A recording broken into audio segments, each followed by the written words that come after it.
Time for another great candidate conversation, and I'm happy to introduce you to Mark Carlson, who's running for Mason County Commissioner, District 3. How you doing, Mark? Doing good, Jeff. Thanks for having For me. sure. Good to talk with you. Good to meet you and talk with you a little bit about your race here in the 3rd District. Give folks out there who may not know you a kind of a background. What's your background? Well, it'd be kind of hard to find people out there that don't know me. I'm part of the furniture around here. Uh-huh. I've been in business around here since before I moved here in 1987.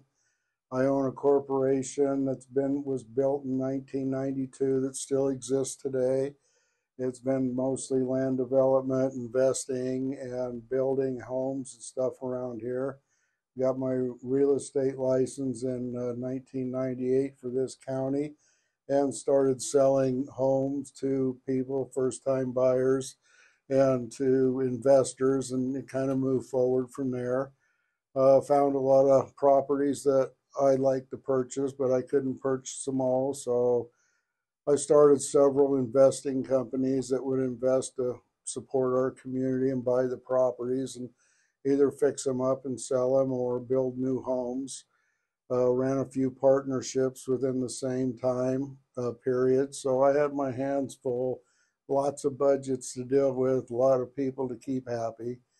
I've put neighborhoods in this county, and they've worked out pretty well too. Just recently thought about retiring until this calling came upon me. Yeah, tell me about the reasons why you decided to put your hat in the ring. Well, I spent the last 2 years trying to liquidate all my properties around here and get ready for retirement. And I really kind of got frustrated with the lack of business dealings that were happening with the county and what was happening or actually not happening for the individual resident of Mason County. And when I got wind of all these windfalls that these private people who have political influence and or political organizations were getting, it kind of frustrated me that they left us out again. And I got a little calling from upstairs that says, Mark, you got one more mission. And I moved on from there. So I filed and here I am. So you're in District 3, so the first set of voting will go through District 3. What is that for people? What's the range, the area for that? That's out Pickering, Hartstein Island, Shorecrest, Timber Lakes, goes over to Johns Prairie, up to the Island Lake area, out to 101 on the east side, and down to Camilche. The current District 3 commissioner is also a Republican, and it's kind of surprising sometimes to see people get primaried like that. What do you see in District 3 that well, because it's your district, I suppose, but what do you see in there that decided that something needed to change? Well, what needed to change is when most people in this county that have been Republicans have decided to run, they've called me because I've had great locations to put signs, and I've had a lot of talked about them, donate money to them, tell them that it's the people's turn to have a chance instead of special interest groups and individuals. And that's always been promised. And I haven't really seen that over the past 4 years. There's no town halls, there's no constituents that they're reaching out to talk. Things just seem to be happening, and that's not my forte. My forte is we're the people. We should be able, as a commissioner, I want to get ideas from the people that make the county work better for them and make that happen. What are some of the ideas that you're hearing from people as you're out introducing yourself? Well, again, I'm pretty well known around here, and they know me mostly already. And I don't really have to say much without they're ready to support me, for one thing. The ideas that we have out here is they're shocked that somebody's actually wanting to put them first. If you get the opportunity to be on the commission, you'll have one of the 3 votes in the county. Talk to me a little bit about how you work with other people and find this consensus to push things forward.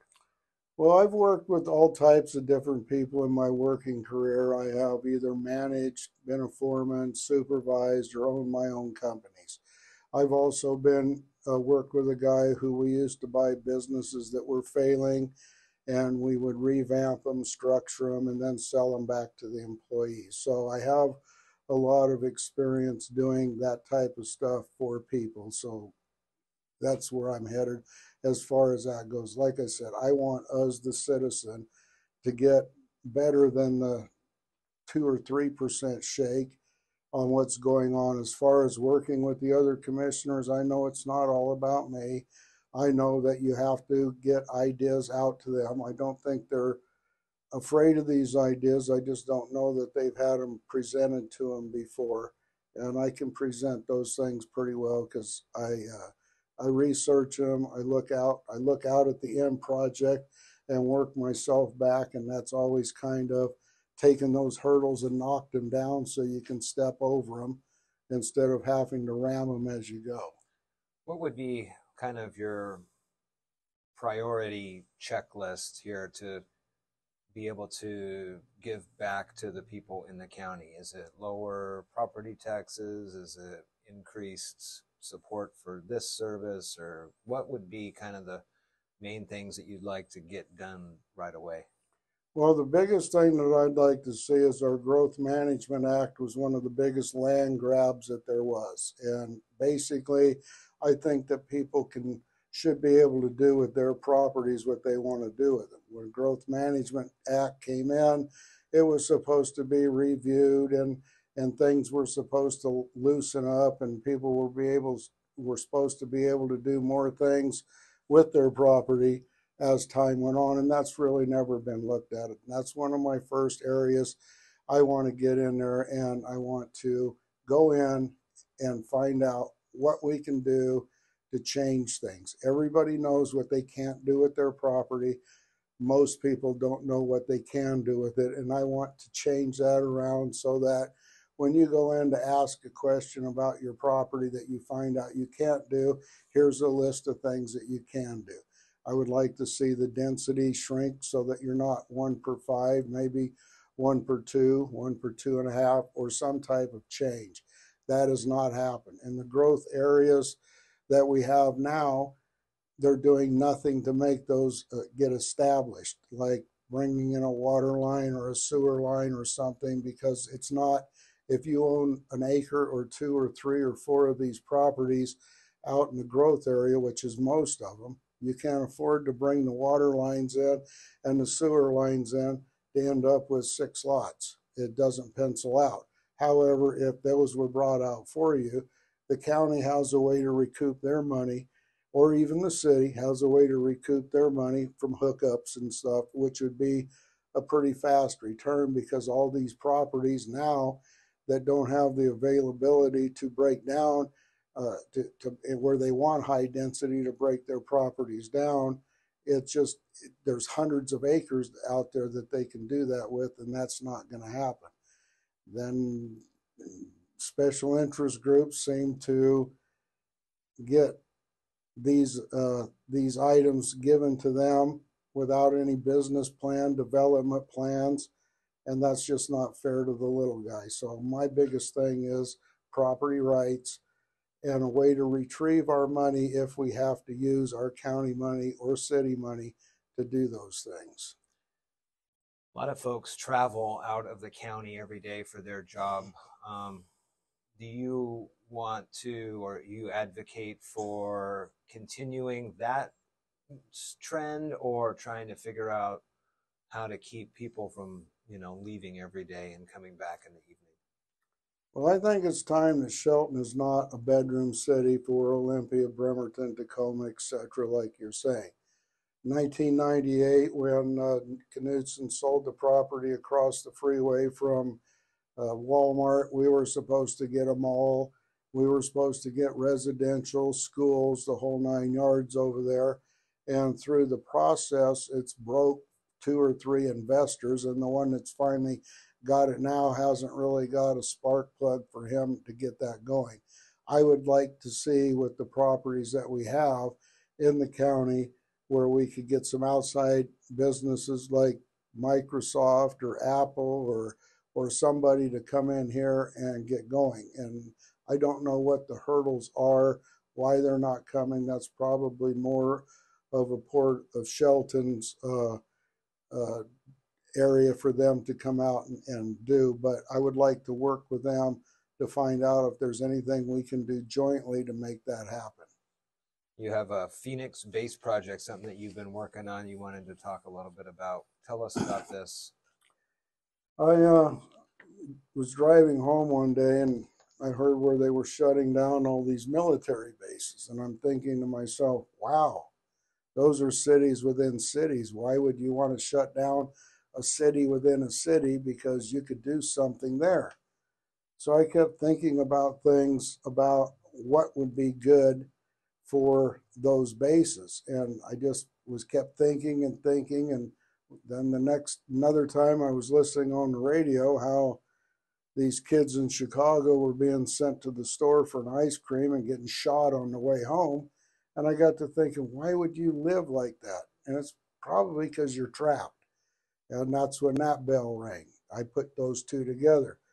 I wanted to use these bases to be able to have these people to get out of their situation and come over and get training, get education, get a trade, and get experience at their trade so that when they left, they would have all those things plus a health plan and a retirement fund to build on as they grew. So I put together the Phoenix Base Project and I started sending all this out to all the congressmen and senators. And I got a spark from quite a few of them that thought this was a really good idea. However, it was around voting time, and a lot of them didn't get put back in office. So this business plan that I wrote to them is now starting to come to life because now Congress is talking about doing the same thing.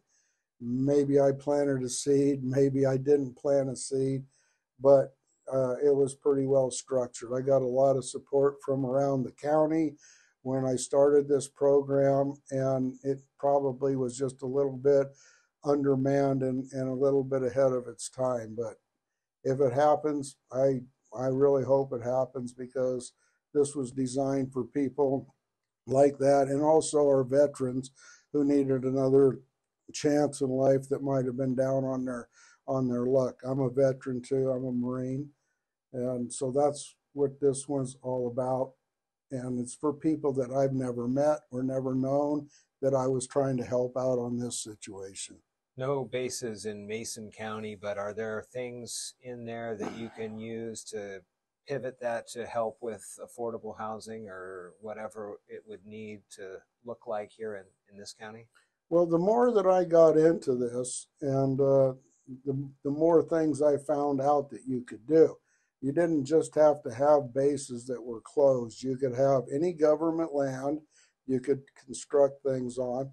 I even looked at doing a dry port, which I'll get into that in a second on this, but you could use any government land, you could use any BLM land, you could use any of their extra supplies that they had, you know, beds, tables, silverware, clothing, whatever.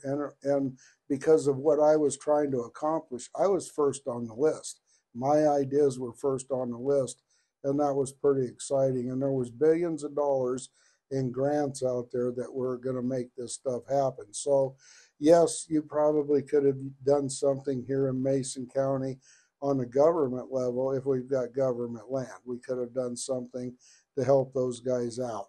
Um, Even if it was bringing in a tent city for a while until you could build them dwellings to live in and structure something to give them a hand up instead of a hand out so that they can move on with their life. These candidate conversations will continue on, but a great opportunity now for you to meet Mark Carlson, who's running for Mason County Commissioner, District 3. Thanks for your time, Mark. Thanks, Jeff. It was a pleasure. For sure. One down, several to go.